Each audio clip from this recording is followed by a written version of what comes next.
जहां प्रेम है वहां आनंद ही आनंद है। और यदि परिवार में सब अपनी जिम्मेदारी निभा करके सब एक दूसरे के हृदय की भावना को समझकर जीते हैं, वो घर स्वर्ग होता है।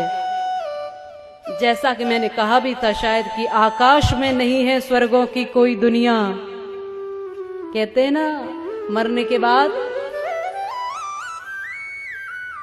पिताजी के जाने के बाद लिखते हैं बच्चे, हमारे पिताजी स्वर्गवासी हो गए। अब ये तो पिताजी से पूछना पड़ेगा कि स्वर्ग गए कि नहीं। यदि वो स्वर्गवासी हुए और स्वर्ग इतना अच्छा होता है तो उन्होंने कभी आपको बुलाना नहीं चाहा कि आ जाओ भैया, वहां क्यों पड़े हो, ये बहुत अच्छी जगह है। कोई दूसरी दुनिया स्वर्ग नहीं है।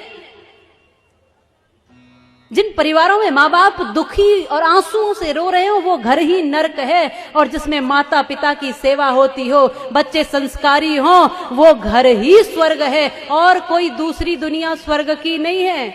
आकाश में नहीं है स्वर्गों की कोई दुनिया, बेकार के भ्रमों में भटकी हुई है दुनिया है। स्वर्ग तो वहीं पर जहां मधुर मीठी वाणी, उस घर कभी न आए कोई भी परेशानी, जिस घर में एक दूजे की बात जाए माने। एक दूसरे को समझकर जहां लोग रहते हैं वो घर स्वर्ग होता है। और एक व्यक्ति भी अगर विपरीत विचारधारा का होता है तो रामायण उसका भी उदाहरण देती है कि क्या होता है। प्रत्येक व्यक्ति की, छोटे या बड़े, प्रत्येक व्यक्ति की उतनी ही जिम्मेदारी और उतना ही कर्तव्य है। बच्चे अधिकार की बात करते हैं, अरे पिताजी की संपत्ति पर मेरा पूरा अधिकार है, लेकिन पिताजी के लिए कर्तव्य क्या बनता है, थोड़ा इसको भी सोच ले। और बड़े भी ऐसा करते हैं, अरे भाई पैदा किए हैं तो कौन सी बड़ी बात है, उनका भी एक जीवन है, वो भी एक स्वतंत्र सत्ता है ईश्वर की, वो भी एक वही तत्व है जो तुम है।